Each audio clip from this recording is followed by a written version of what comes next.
Hello everyone and welcome back to another video on Virgie Tovar.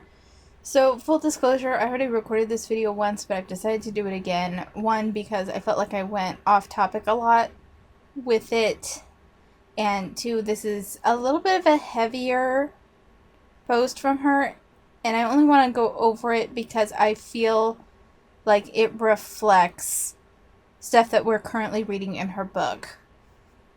This is the only blog post we're probably going to go over. The last time she posted on this blog was this post in April of 2021, but even on this just first page here, posts go back to 2016 because she doesn't post on this blog much anymore. And there's 17 pages worth of the blog, but it goes all the way back to 2012, and it feels outdated and like it's not really worth going over.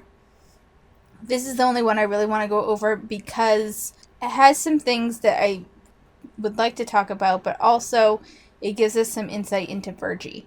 So I want to be careful with the way I handle this video, and I didn't really feel like I handled it carefully enough in my first recording. So I'm re-recording this and hoping everything goes well. So, how body positivity helped me go no contact with my family. And we'll actually read this quote. This is a pull quote that we'll read later on. Content note, this article discusses childhood abuse and self-harm. Those paragraphs are in green text. After working in fat liberation and body positivity for about a decade, I am super familiar with the power of this kind of work. In short, it transforms people, and it often does so in unexpected ways. When we reconnect with our body, it doesn't mean that we may have more confidence or a better relationship to the mirror. It means we reconnect to the information superhighway that is our body. It means we reconnect to what our bodies are telling us, not just about food or hunger, about everything. It means that our intuition becomes stronger and we make an unexpected realization about our career or a big move in our relationship. We might have a creative breakthrough after years of blockage. I've seen this happen to other women when they break up with diet culture. And in my case, reconnecting with my body helped me realize and undeniably feel just how toxic my relationship to my family was. My family has been ravaged by the trauma of immigration, war, multiple generations of being unparented, and the legacy of alcoholism, which continues even if the child of an alcoholic is technically sober. I was raised in the shadow of their unresolved hurt and pain. In fact, my mother has told me that she decided to have me so that I could possibly help with healing the adults around me. I grew up in a family that harmed me, but I was deeply loved and had consistent access to material security. There are, for instance, pictures of me smiling with stacks of Christmas presents. In fact, there are lots of pictures of me looking happy, playing, and sharing sweet moments with my mother, grandmother, and aunt. It took a long time to reconcile those photos with the memories of loneliness, fear, anxiety, and emotional instability. And this is something that in the first video I shared some personal stories. I'm kind of dialing it back because I feel like I went too far with how much I'm really comfortable sharing on this YouTube. To a degree, I actually understand Virgie here. I don't know if I'd go so far as to say I was abused as a kid, but there was definitely a level of emotional instability running through my family. There was some financial instability at points, but for the most part, I remained mostly unaware of it.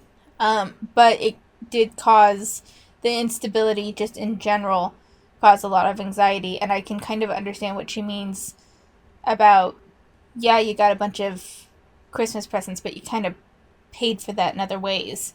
And I think the fact that her mother, if this line is true, and we're going to lean towards believing Virgie and not necessarily going full on, I'm not going to take my usual stance of broad strokes happen, but the details might be editorialized. We're going to kind of take this wholesale, just because it is deeply personal, and to a degree, not fully, but there's a degree that I understand and relate to Virgie in this, and I feel like it colors my ability to be fully critical of her. Full disclosure. This is the fundamental problem for the child of a so-called toxic family. I don't love that term because it feels dehumanizing and reductive, but I haven't come up with another one. We don't trust our recollection of the events. Often all we have is our memory and the instinct that something is very wrong, but we've been taught to deny these things. In fact, our brains sometimes forget what happened so we can reconcile still engaging with these people who fundamentally undercut our ability to ever truly feel safe. And now we have the green text. There is no documentation of the childhood where my aunt showed me porn, where my baby brother cried at night and I was the one who had to wake up to give him a bottle, where my grandfather gave me the silent treatment for hours as I cried, where my mother left without announcement for months on end, where my anxiety was so acute for years I was convinced that I would die if I fell asleep, where my grandmother didn't know what to do, so she did nothing in the hopes of keeping the peace. So, lot to unpack here. The aunt that showed her porn, that's... I'm like, willing to put money down. I don't know the exact definition, but that really seems like childhood sexual abuse to me. Is showing a child porn. Like, that seems like sexual abuse. Feeding the baby brother at night is definitely an example of parentification, and this is one of the things that I kind of relate to a bit. I had an adult in my life that was not in a place of where they really should have been taking care of kids. They weren't abusive, at least not directly, but because of their, I would say probably neglect, fell more on them a little bit, and I ended up picking up the slack from my sister for a few years. I was in middle school by the time that happened, but that was definitely a thing. I was the one to get us up. I was the one to make us breakfast, make us lunch. But the mother leaving is, I can definitely see how Virgie would have abandonment issues with that. And I can see how all of this would create massive amounts of anxiety in her. Her grandfather giving her the silent treatment while she cried for hours. I want to be clear, I'm not defending the grandfather because I don't think that that's an acceptable way to treat a kid. But I think this particular instance, I think comes down to a generational difference on understanding of the best methods for child rearing. And there was this, like, philosophy of thought at one point where you don't engage in kids experiencing negative emotions. And so I could see how that was just a bad move due to generational understanding of how to handle kids. The grandmother, I think, she didn't know what to do, so she did nothing in hopes of keeping the peace. Sounds like she was just kind of at a loss of what to do, and there was no one to help her. I can look back and intellectually understand that my family is made up of real people, live, squishy people who are very hurt. I wish life had been different for all of us, especially them. I wish no one had hurt my grandparents. I wish my mom had support and a strong foundation of self-worth. I can understand that they need compassion, which I am happy to give. I can recognize the pain I feel around them. It doesn't take away from the love I will always have for them. I can recognize that they need support and that they actually did their version of their very best. But the body is not a creature of intellect. It doesn't care how damaged or hurt my family is, because all my body knows is the very thing that has been beating like a drum in the pit of my stomach for as long as I can remember. I am not safe here. Before body positivity, I had been able to ignore the signal my entire life. When I decided I wanted to fundamentally change my relationship to my body, I thought that this decision was about refusing to diet or criticize my thighs anymore. It ended up being about a lot more than that. The decision pushed me to actually listen to the messages my body was sending. Coming off of nearly 2 decades of restrictive eating, at first it was mostly saying, "Feed me." But once I got better at eating consistently, it started telling me other things. When I felt tired, anxious, when I didn't like someone, and when I didn't feel safe. It was like I had opened a floodgate that had been shut since I was a kid. So here's the thing with that. From the sounds of it, to me, it seems more, I don't think that this was a matter of body positivity. I think she became more focused on listening to her body's cues and whatever you want to take with that, which is more of a form of mindfulness. And in that, she recognized these feelings in her. I think the separation of her intellect and then what she calls her body, but is really just a more primal reactivity that can express itself physiologically, is what she's experiencing. And I say that because I was, for a very, very long time, a person that, it's still something I struggle with even to this day, where I experience something bad and I put it in a box and I shove a lid on it and I just don't want to deal with it.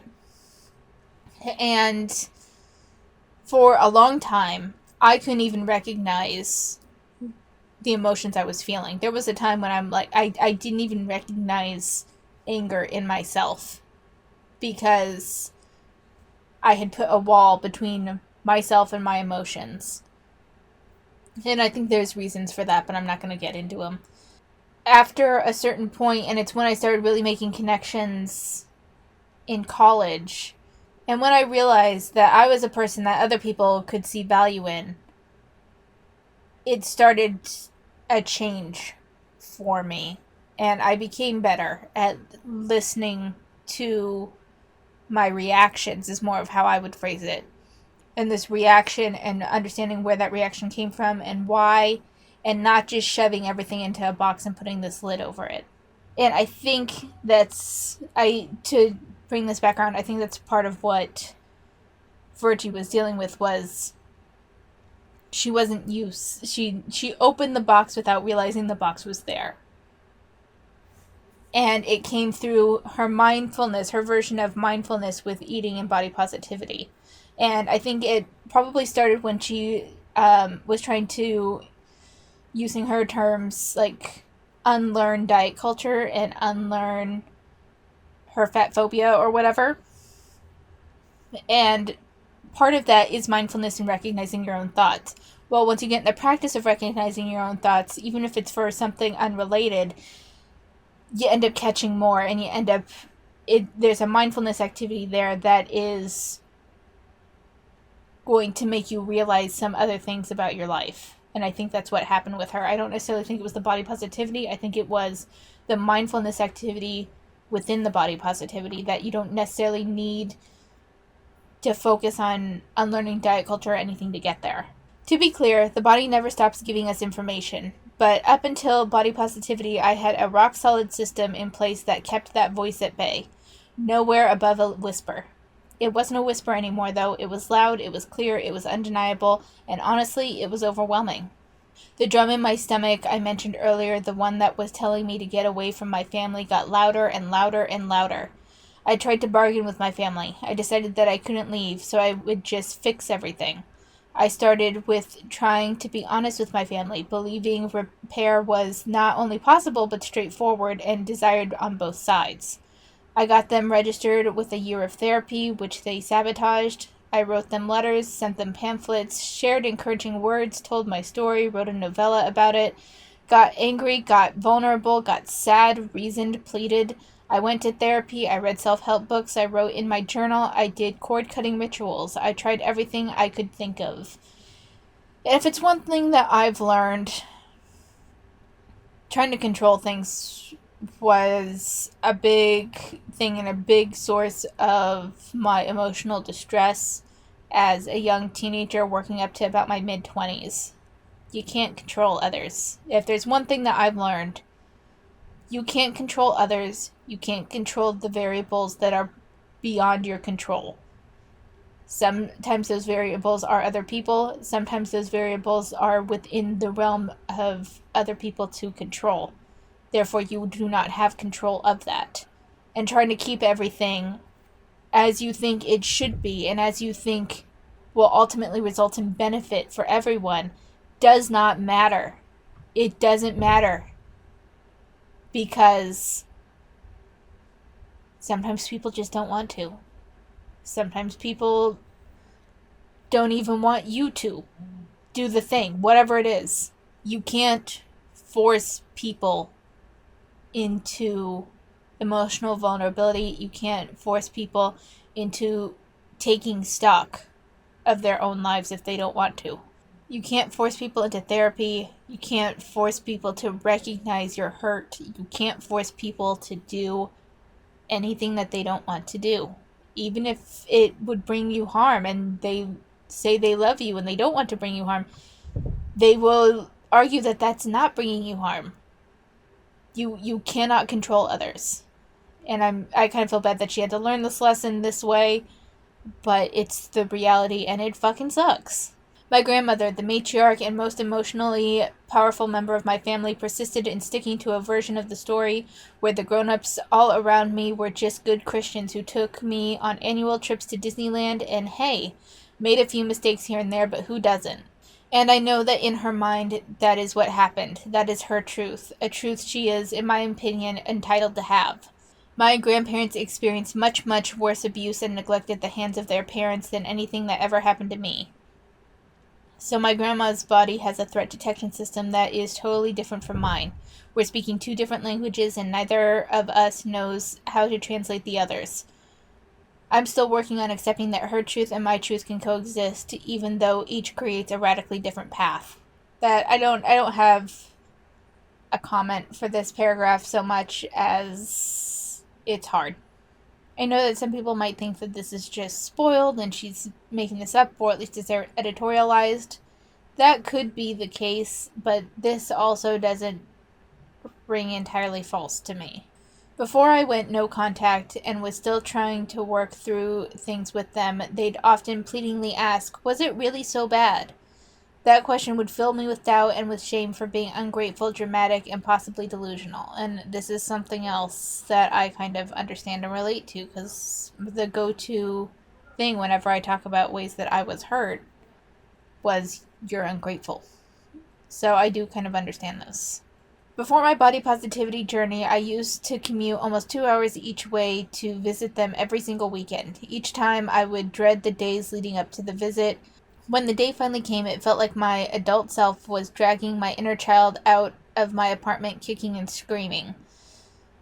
I would sit through my visit, clenching my whole body and talking nonstop in hopes that entertaining them would prevent some awful thing from happening. I'd go home afterwards relieved and tell myself, "No, that wasn't so bad, was it?" Once I progressed deeper into my relationship with my body, every part of that story got harder and harder. So I tried to visit them less frequently, thinking this might solve the problem. My visits went from weekly to bi-weekly to monthly, and then down to once every 6 or 8 weeks. The strategy actually had the opposite effect. The less I went, the less I flexed my self-silencing. Because my body positivity practice was picking up steam, I was no longer spending time with people who made me feel bad. This made the visits even more unbearable because the contrast between how I felt with them and away from them was so stark. This, I understand. At the same time, you gotta be careful. Like, this is something even I tell myself, because there are places where you feel like you're surrounded by really positive people, people that like you, people that, you know, you vibe with, whatever. And so to go back to a negative place is undesirable. I completely get that, and I'm not saying that she should go visit her family, but the big warning that you have with that is don't trap yourself in an echo chamber. Don't view every bit of criticism as an attack. And I feel like that's something that can happen if you have this kind of negative feeling with your family and then very positive friendships or whatever.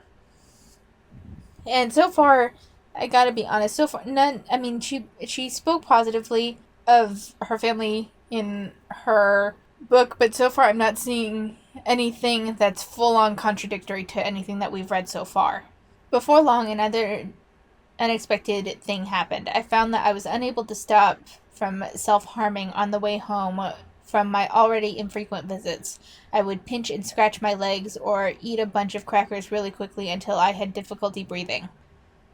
I tried to shut up that voice in my body, intellectualize, and move on, but my body wasn't having it anymore. I had opened the lines of communication, and now my body was giving me information I wanted as well as information I didn't.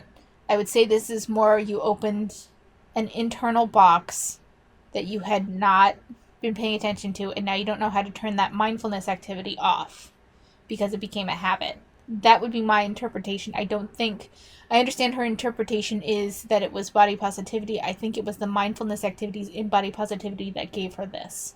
I became more mindful when I started recording my food and stuff. And I've realized that I deal with a lot of my negative emotions through eating, especially interpersonal conflict. I go to food. So I am learning what makes me upset, especially in interpersonal conflicts, through monitoring my food intake. So that's why I say that I think it's more of a mindfulness activity that made this and not body positivity in itself. I ultimately went no contact because my commitment to listening to my body had created a reality where it was simply impossible to stay. It's wild to believe that it all started with wanting to stop dieting, but that's the thing. We're taught that not eating is some small throwaway thing, but it's actually everything. When we don't have the most fundamental thing, food, our bodies never get past the first level of communication. Please feed me. I'm still deep in the process of what it means to be no contact my family. I have no idea how long it will last. I want my family to be okay. I hate that my absence hurts them. I dream of a world where we can reconcile or they forget about me. I dream of waking up one day with that perfect solution that will make everything better. I feel guilt, shame, and confusion every single day. I exist in the space between I will always love them deeply and I may never be able to see them again. It's a type of emotional anguish that I've accepted because I know deep down that it's somehow exactly what I'm supposed to be doing right now. Some days are, of course, harder than others, but each time my brain kicks me into a spiral, I turn inward and ask, do you want to go back? And for almost 4 years, the answer has been no. Until that answer changes, I'll be right here with a confused head and a very, very clear body. And I think I think she's doing herself a disservice by claiming that it's her body that's telling her that and not her mind. It's your mind's interpretation of your reactions that's kind of giving you that. And I think that by putting it solely in your reactive levels, your physiological reaction, you're actually doing yourself a greater disservice because those physiological reactions can even happen with just a general discomfort that could be beneficial. There's that awkward feeling and uncomfortable feeling when you're learning something new. It doesn't necessarily mean you should run from it. I'm not saying she should go back to her family. I don't know the history of her family, but that one little bit with her aunt, like, I could see how she would not want to go back and deal with that. Her mother, if her mother really would up and leave for months on end, maybe talking about that might help, finding out why that happened, but if they don't want to talk about it, then she's kind of left in the lurch there. The parentification, I can understand lasting bitterness from that. So if she doesn't want to go back, I'm not saying to go back to her family, but I do think that it's worth examining it from a mindfulness perspective rather than her body positivity perspective, because simply focusing on the physiological reactions of your body is a narrow scope, and I think may prevent her from exploring things in the future because she gets so focused on how she has a physiological reaction to things. I am terrified of performing, like, in front of people. There was a time in college where I played Carol of the Bells with two guys with guitars. I was on the ocarina. And had I listened to my body, I would not have gotten up there. By the time I was done, I was, like, physically shaking. I mean, it was full-on tremors because I had such a visceral reaction to being in the spotlight and performing. That doesn't mean that it was a bad experience. It wasn't exciting. I didn't enjoy it, but I certainly don't regret doing it. So, again, not saying she should go back to her family, not saying that. I'm just saying that focusing solely on your physiological reactions to things is not necessarily the best way to interpret situations. But we're going to end it there. Let me know what you think about this. We're probably not going to cover any more of her blog just because it gets pretty outdated pretty quickly. We're going to look at her newsletter next week. But other than that, I think we're done. Thank you for watching, and I will see you next time.